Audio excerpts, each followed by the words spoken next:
This is a video about last week's discussion and also the first three chapters. I'm trying to jump ahead a little bit on some of these videos because I want to be current with you as you're doing your reading, and because I really enjoy your discussions and hope I don't embarrass anybody, but you've written and noticed some things that I want to read verbatim from your statements. One is Joanne wrote that before I talk about any specific people that Mary Pipher mentions in her writing, I want to point out a couple of lines from chapter 1 that struck a chord with me. Mary says, "Each of these cultures is different from the others. I move among them, switching roles and rules as I move. My everyday life is crisscrossed by borders. Is at those borders between cultures that much of my most interesting experiences occur." I think that could be true also in your own classroom with students, even though you may not be dealing with quite the diversity of culture. But I just think the way Mary said that in moving between people, you're crossing almost a geographic space, and certainly the memories of the Kurdish sisters, Zinat, the mother, who's kind of lost her way because she was the one that kept them going in the old countries of Pakistan, Iran, and kept the family together. And then all of her daughters, that when you come over, there's such a loss. And that in recounting these, I think Mary Pipher is crossing over the psychological history of these people and what they've experienced and their feelings, and you can tell that she's not only a great writer, but she captures the moment and the feeling, which makes this really quite a memorable book. I mean, and what's so cool, it is Lincoln, and as somebody I noticed said, they were very excited about moving to was it Cassie Warnell?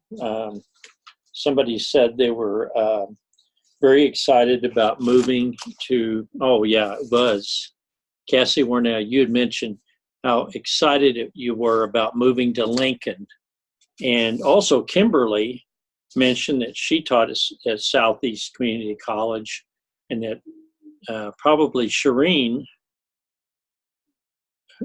has graduated from there. It's been a while back, but that Kimberly, you're teaching some of these very students, or you may have already taught them. And so it's kind of cool. It's like being in a movie inadvertently, or being in a book, and you discover later that you had been in that very place. I just want to share that quote that Joanne picked out. And in rereading the book, I always come up with more stuff. I wanted to, I had a couple things I was going to say, but let me get to your comments. I think they're very important.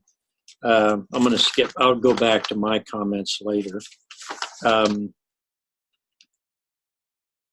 think it was Kim, you mentioned that wouldn't it be interesting with the Lost Boys? I'm going to go back between the movie and the book.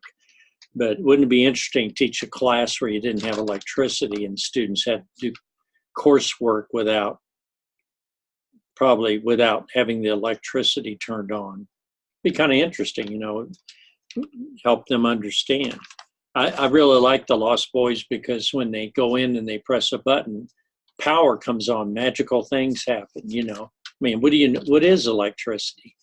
I mean, my only experience of electricity as a child is that I touched a electric fence, not knowing that it was electric fence, and I remember it zapped me, and I thought it had bit me like a snake, and I thought I was going to die or be sick from it because I didn't understand what electricity is. I knew the lights came on, you had a button, but I'd never felt electricity zapping me. And so that was a direct experience of electricity.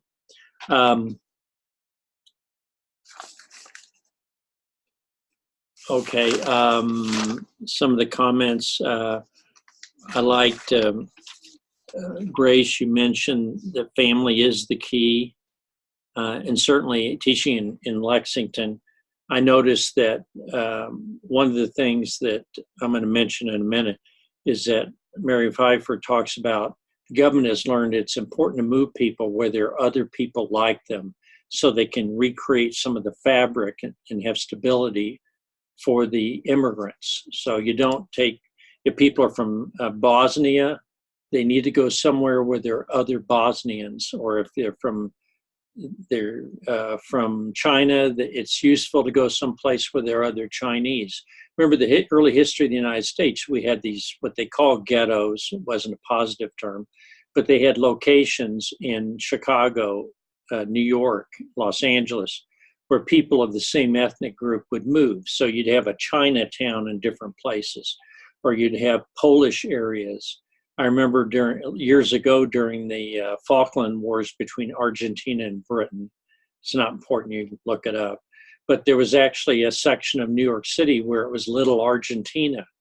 So people, so you could go into a city like New York City and you could find the whole world there. There are places that are Russian, places that are Chinese, places that are Polish, Italian.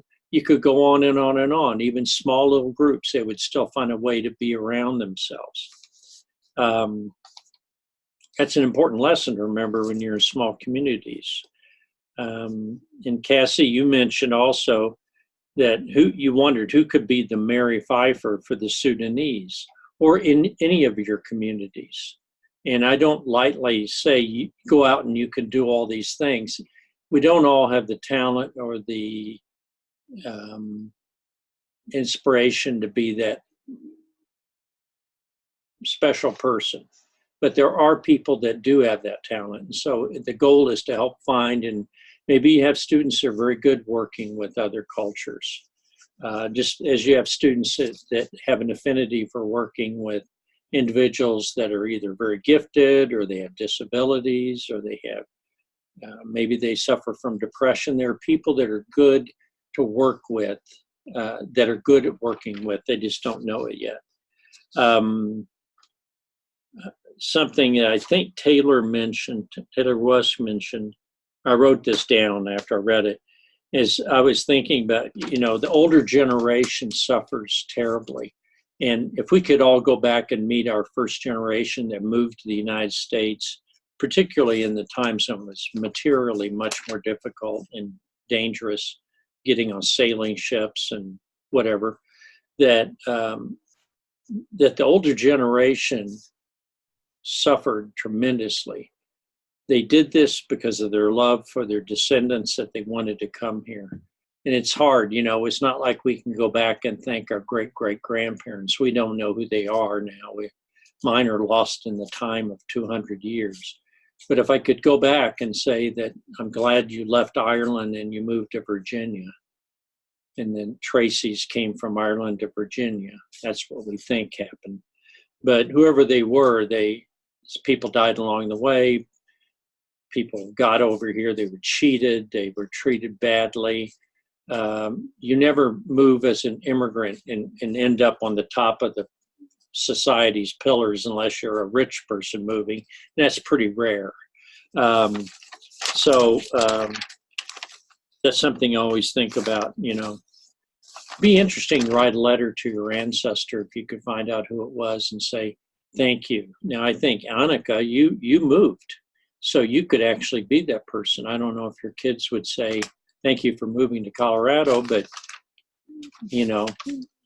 that's their world. And of course, you keep contact with Sweden, but I just thought about that, though. Most of us, that there is no going back for the most part.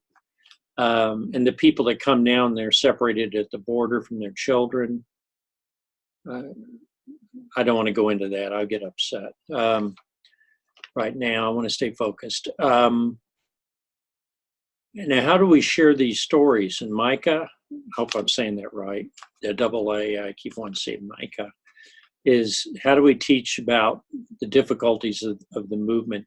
Now, the Lost Boys is tough. You can't take the Lost Boys and just shove it into a third grade class and try to get a point across that these little kids died of starvation or wild animals or being shot at while they were trying to wander around into Kenya and other places into these camps. So I was thinking, well, we need to select books, and I'm going to put up those books I've got, but I'm thinking particularly if anybody has a chance and sees my video, and if you want to, what are some good books about moving to a new place?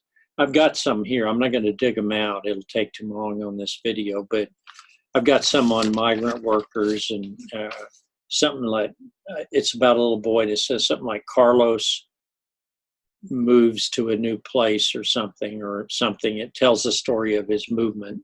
And I got 3 or 4 of these books. They might be useful. Younger kids, you want to introduce the story because you can't always explain the harsh or the trauma of some of the stuff. And I have to tell you that some of you had trouble watching Lost Boys. I've heard stuff and read things about the Balkan War, the Serbian War, Bosnian War. They're so traumatic. Similar with the people that, I forget, they're not Muslim, but they worship I can't remember it escapes me right now. It starts with a Z, but it's religion in Eastern Iraq. And horrible things were done. People were, the whole sex slaves, murdering the parents, murdering all the men, assaulting. I mean, we're talking trauma on such a level that when some of these individuals moved to Minnesota, the people working with them themselves actually suffered PTSDs. Am I saying that right? Post-traumatic syndrome, because the stories they learn from them traumatize them. If you can imagine how bad it is that for someone even to tell you what happened to them and their family would actually cause you to psychologically have a breakdown. That's how bad it was. But it's important, as Taylor Hand mentioned, it's important to let the immigrants share their story. And you have to think how best to do this in the age group they're sharing it with. How to help immigrants. And I just mention it again here. Sorry, I'm jumping a bit, but you got to think about your own safety. And you do, because Mary Pipher mentioned she didn't know about dealing with certain groups or men, or they looked tough, or maybe they didn't like women, or maybe they'd be aggressive toward her. So she's a little nervous for her own physical well-being. And so you have to make some determinations. So it's always good in groups. It's always good with other people that are experts. Don't go out and try to just be a savior, jumping in willy-nilly sometimes. But how can you provide support? And of course, a lot of people in this class live somewhere near Lincoln. And so they live somewhere, there are large cities where people are going through the same situation as the Kurdish sisters, Lynn, the Vietnamese girl that's in here, and the Balkan kids, the Bosnians, they're mentioned in the 3rd chapter.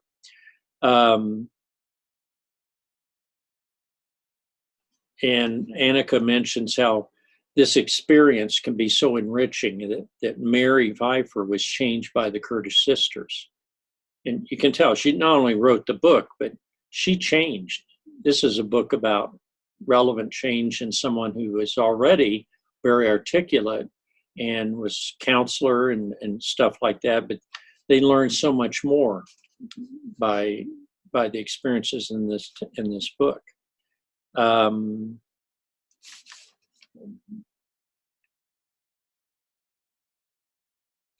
another thing, Becky mentioned this, and a couple of others did too, is the September 11th experience, which for some of you, you were young. I remember it very well. I was teaching here at UNK, and I remember waking up and saw the second plane go into the other twin tower. And I saw it after I'd seen the first one, and we're thinking, is this an incredibly bad plane flying? And then it dawned, and suddenly, oh my gosh, This is a deliberate attack. And how could this happen? Because we're the United States, and this doesn't happen in the United States.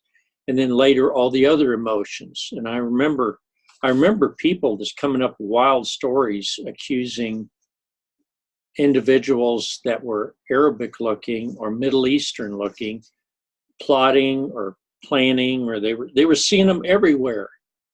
And so they made up all these crazy stories. Even in Lexington, I heard stories from people that swore up and down, oh yeah, there were guys out here with prayer rugs out by the Burger King. And there was no more truth to it than anything. It kind of frightened me. It's a little bit what we see nowadays in the news and some people in politics. But I mean, pure paranoia. I mean, stuff that's just people believing anything. And it not only shook people up, but it caused them to think differently. I was in Oklahoma during the Oklahoma City bombing, 1995. And I remember that the immediate thought was that Arab terrorists had bombed Oklahoma City government building. And they actually drug a guy off a plane, brought him back from either England or on his way to England, and roughed him up and stuff. And he had nothing to do with that. He just flown out of Oklahoma City that day. But people, that he was mistreated, and they had to file, had to pay damages. And it turned out the terrorist was right out of Kansas and Michigan and places like that. They were not foreigners. They were Americans that had done horrific things. And right-wing terrorism is a whole different issue too. Annika, I thought was interesting how scary it was to go on your first date, because dating is a scary thing. And most of us can remember back in the United States, and we had our first date or something, and it made you really nervous. And were you going to get turned down, or were you going to marry this person, or was this scary? It's very stressful. And I notice in a lot of countries you don't even have this. The whole thing is either arranged in some countries, or even marriage is arranged, or you go out in groups. I know people in Spain socialize in groups. You don't have a date where you go out with somebody and it's all real serious, but you simply get to know a lot of girls and guys. They'll go out and they'll go to restaurants or they'll go to parties, and a lot of socializing, and people. And there's not all this stress of dating. And so this is an interesting phenomena that's American, in my opinion. I would say it definitely that way. Others can enliven about Europe or another country. But I thought it was interesting because, Annika, you went through a lot of this, so you're in this class and you thought about, different customs, how to dress.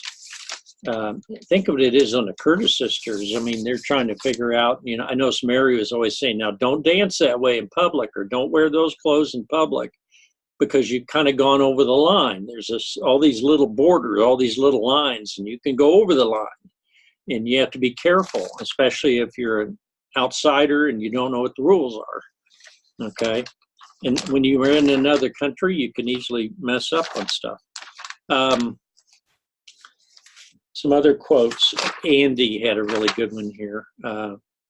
Here's something you said to Maddie. You said, I'm glad to hear you try to help your students not get caught up in the small stuff. I try to help my students with that as well. We have a social emotional curriculum that we use called Second Step. A big part of it is the mantra, stop, name your feeling, calm down. The other big part of the curriculum is being able to talk about your feelings. I often try to model this for my students and let them know when I'm in a bad mood. If it has to do with them, or if it has to do with I had a bad morning at home. But there are still so many times I have to say to a student, I know you can't control everything at home, but you can control what kind of person you are and what kind of day you want to have here at school. And of course, refugees face even greater than this. But the idea is that on more than one occasion, I've called up my parents to say, thank you for loving me and letting me be a kid, because of what you can say on here, stressful adult life, that being a kid, these Curtis sisters, they spent their lives on the run, being threatened with assault, being threatened with being killed, with all kinds of things. Saddam Hussein threatening people because their father didn't support him. So I just appreciated that. Andy, that's a good little nugget there. So I think I already mentioned that one. I did want to try to move quickly. Annika, you mentioned the fika, which is just going out for coffee and not taking it anywhere, but just sitting down, having some sweets to drink or to eat and coffee to drink, and you just go out and have a social time. I wish if I could do one thing with this class, we could all just somehow get together, drink coffee, and just talk, both individually and little groups, whatever.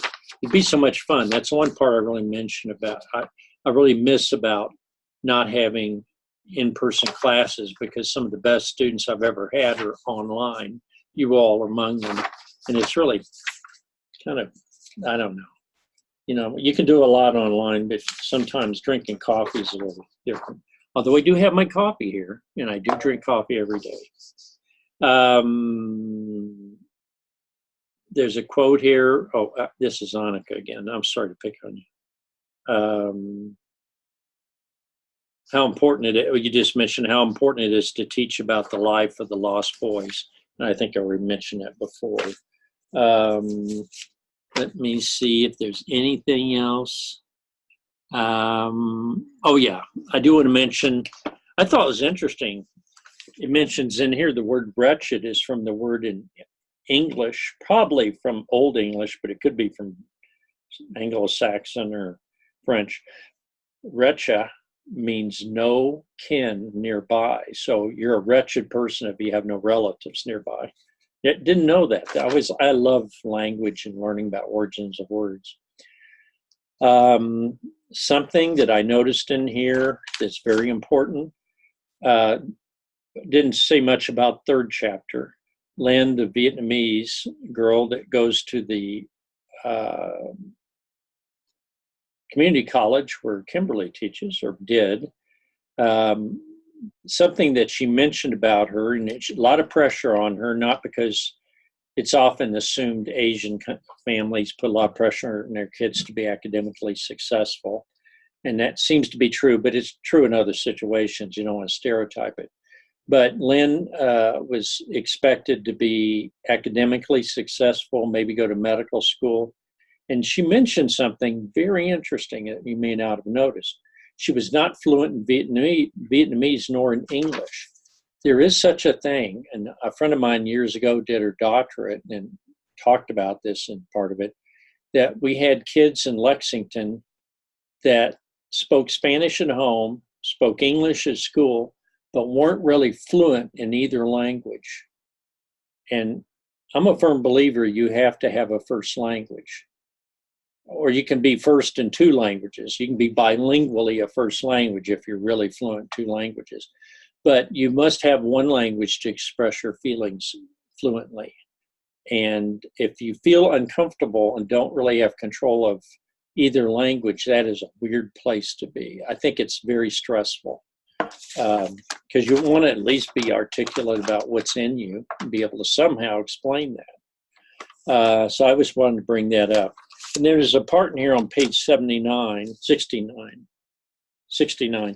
when Pipher talks about, in chapter, I think it's 3, but maybe it's 2, I don't know, maybe it's 3, page 69, what refugees carry. And it says, we old pioneers dreamed our dreams into the country. But there were attributes of success, and this is something that could be researched, probably has been, but what are the attributes of resiliency? In other words, they're going to bounce back and be successful. That new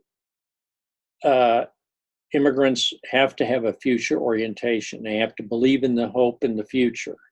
What am I going to do with myself? Am I going to be a businessman? Am I going to be a doctor? Am I going to be I don't know, a restaurateur, whatever. They must have energy and good health. They must have the ability to be intentional, to pay attention, to be focused. Must have ambition and initiative. Must be verbally expressive, so they must access the new language and use it. They must have positive mental health. And you see a lot of these individuals have a lot of issues because of their trauma of their trip. The ability to calm down, so not be angry all the time. Flexibility, intentionality, lovability, the ability to love new people, and good moral character.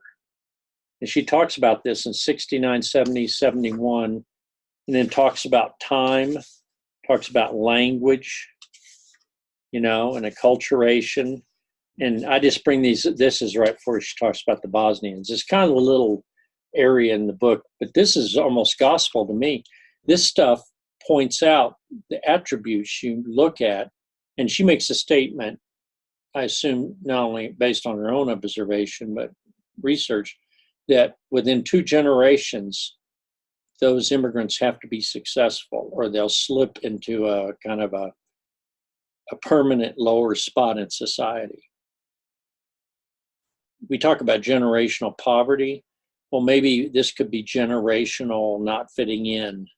And I think this is very intellectual and interesting concept, which is in this book, and I don't see it brought up a lot by people, but you think there's just a certain sliver of time to be successful. If you go 4th generation and people are used to being poor and not being accepted in society and they don't have much hope, it's going to be very hard to change that direction and elevate yourself into a more, whether you want to call social class or better jobs or greater success or more enjoyment of life. You don't want to accept, you're not accepting the fact you're at the bottom, or you move in as an immigrant and you're starting slow, because that's where a lot of our great inventors come from in our society. I'm curious who Elon Musk is, because that name is so unusual. I gotta believe he's an immigrant or from immigrants, but I'll have to look him up. But a lot of very successful businesses in this country have been put together by people that started breweries, the Germans, individuals that came to the United States and started in the banking business. A lot of them were English. English people, by the way, always started high up in our culture.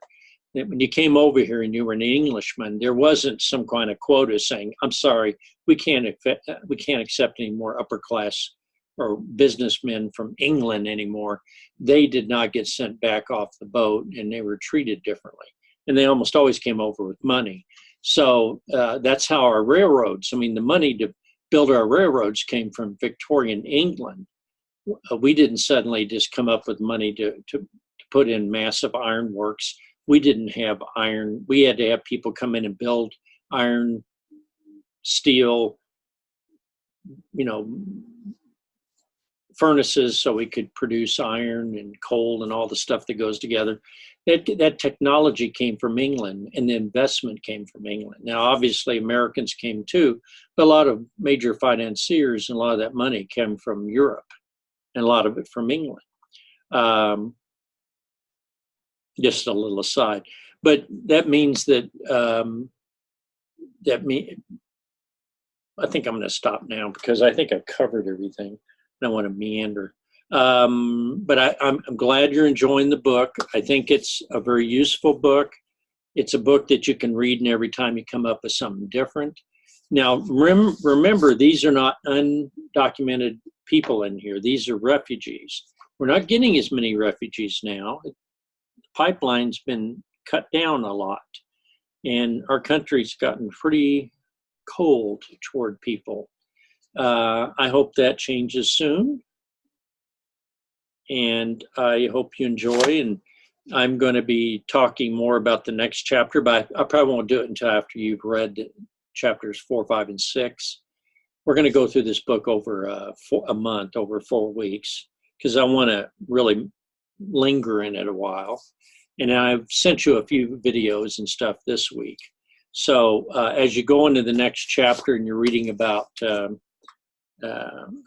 Sycamore School, which I think is a beautiful little chapter, and the whole concept of being a cultural broker. These are things that major concept cultural broker is a big one.